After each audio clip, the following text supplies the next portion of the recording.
Good holy class, I am teacher Novi. Now, before we proceed to our discussion, let's have a motivation first. Understand?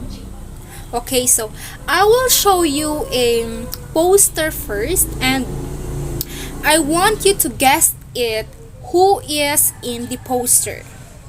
But if you want to answer, just raise your hand and do not answer me in chorus, okay? Very good. So who is in the poster? Very good. That is Spider-Man. So class, Spider-Man are known for having a power, right? And also, when we say Spider-Man, he has a superhuman strength, speed, reflexes, agility. What else? Very good. He has also ability to cling solid surfaces and utilizing wrist mounted web shooters. Now, I will show you 5 pictures with its name. We have woodcutter, we have leverage, we have kingdom, we have winter, and the last one is sausage. So here are the questions. It's just easy class and it is part of our motivation. So number 1, a king rules over a blank. Again, a king rules over a blank. Who want to answer? Yes, Ella. Very good. It is obvious that a king rules over a kingdom. So number 2, the woodcutter uses the axe and the rock as blank to help the fairy who is stuck in the fallen tree. Who wants to answer?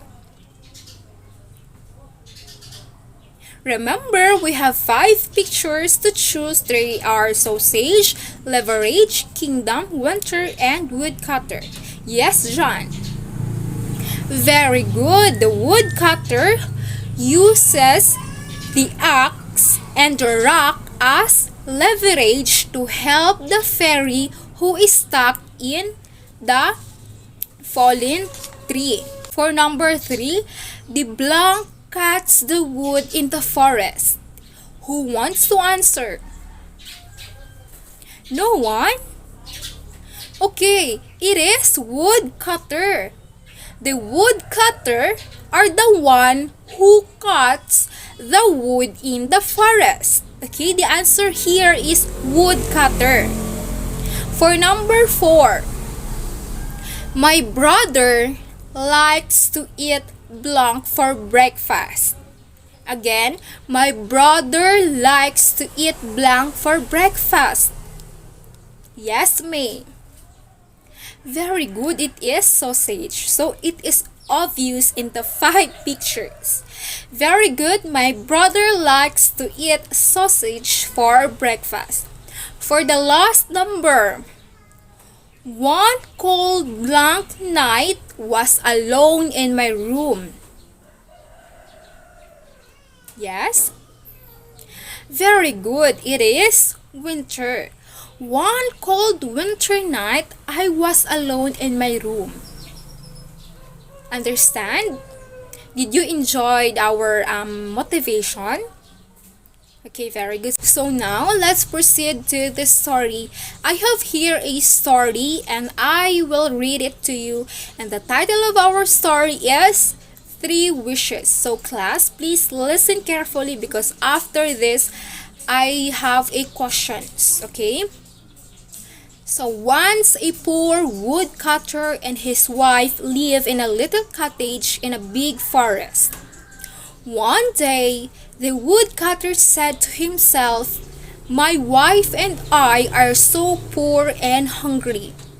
We work hard and get so little in return." Just then a fairy appeared. "I heard what you said. I will help you. Your next 3 wishes shall be granted." Then the fairy disappeared. The woodcutter hurried home and told his wife what had happened. "We could ask for riches or a beautiful house," said the man. "Or a whole kingdom or pearls and diamonds," said his wife. They could not decide what to wish for. Finally, the man looked at the crust of bread in his plate. "I wish I had a big sausage," he said, and a great sausage fell upon the table. "You have been foolish," said his wife. "One of the wishes has now been granted, and we just have a big sausage. But we do have the 2 wishes left," said the man. "We can still wish for the riches and the kingdom." "It's your fault that we can't ask for even more. It's all your fault for being so foolish." "I'm tired of your complaints," said the man. "I wish that sausage would hang from in the end of your nose." The next minute, the sausage was hanging from the woman's nose. She really complained now. "We can still ask for riches," said the man. "What can we do with riches? I have sausage hanging from my nose, and it's all you." Finally, the woodcutter said, "I wish the sausage were not here at all." The sausage vanished. The woodcutter and his wife had used up their 3 wishes. They had no riches, no kingdom, no diamonds, nor even a sausage. Okay, so that's the story of 3 wishes. Now, I want you to get 1 whole sheet of paper and write your name and the section.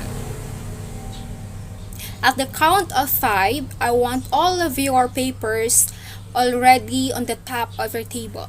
1, 2, 3, 4, 5. Ballpens up. Okay. Number 1. Just write your answer only. Number 1. Did the woodcutter think very well about the things he wished for? Number 2. Do you think the 3 wishes were wasted? Why? Number 3. Is the story of the woodcutter real or make-believe? And why? Number 4. If you were the woodcutter, what would you have wished for? And the last number, what is the message of the story? Okay, so for number 5, no need to answer, okay? So the message of the story here is, wish for nothing and either be happy with one's lot or strive to improve it oneself. Okay, so that's all. Next is Teacher CERIA to continue our lesson. Now let us distinguish what are the reality and fantasy in the story. Remember, class, that the realistic story tells about something that can really happen in real life, while a fanciful story is a make-believe story that could never happen in a real life. It is a strange and magical. Example, a woodcutter's wife had a sausage hanging from her nose. The president rode in a big black car. Which among these 2 sentences do you think shows that the event can happen in real life?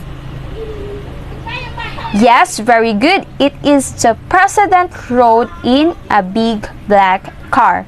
Now, which among these sentences shows that the event is a make-believe? Yes, it's a woodcutter's wife have a sausage hanging from her nose. Very good, class. I guess you will really understand what is the difference between reality and fantasy. Now let's proceed to the activity. comprehend the following sentences that I'm going to flash in the screen and tell whether they are realistic or fanciful. Are you ready? Okay, number 1. A woodcutter cuts wood in the forest. A woodcutter cuts wood in the forest. It is reality or fanciful? A reality, very good. Next, a fairy appeared and granted the woodcutters 3 wishes. A fairy appeared and granted the woodcutters 3 wishes. A fantasy or a reality? A fantasy, very good. Next, the woodcutter hurried home to his wife. The woodcutter hurried home to his wife. It is a fantasy or a reality? A reality again. Next, a big sausage fell upon the table. A big sausage fell upon the table. Yes, very good. It is a fanciful. Last, the woodcutter and his wife used up their 3 wishes and never gained anything from them. The woodcutter and his wife used up their 3 wishes and never gained anything from them. A reality or a fanciful? A fanciful, very good. It is already clear to you what is the difference between reality and fantasy? Are you sure? Okay, now one more thing. I will going to flash and read sentences again, but this time you will write F if the sentence tells about reality and F if it is fanciful. Just type your answers in our chat box and I'll just give a cue if you can already send it. I will just give you 30 seconds to send all your answers in our chat box. Are you ready? Raise your hands if you are ready. Okay, I guess all of you are ready. Number 1. Anna kissed the hands of her father and mother as she entered the house. Anna kissed the hands of her father and mother as she entered the house. Number 2. The giant lifted Mount Makiling in one sweep of his hand. The giant lifted Mount Makiling in one sweep of his hand. Number 3. Elfin computers cries. Elfin's computer cries. Number 4. It is fun to cook barbecue outdoors.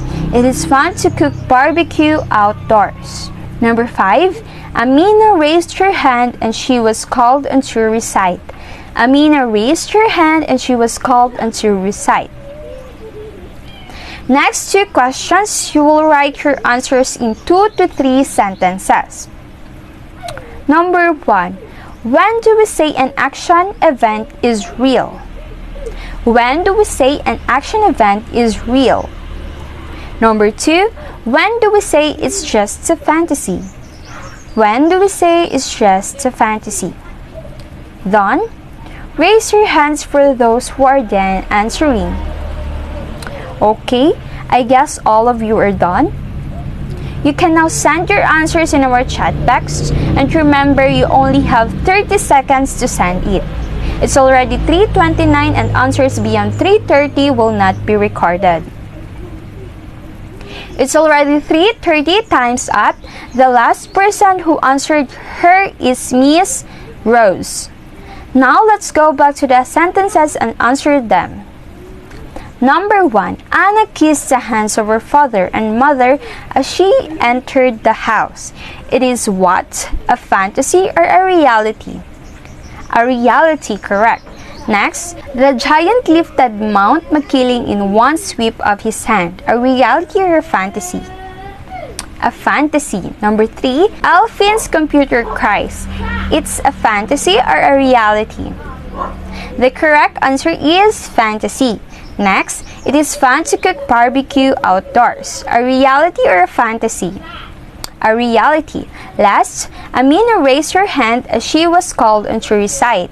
A fantasy or a reality? A reality, very good.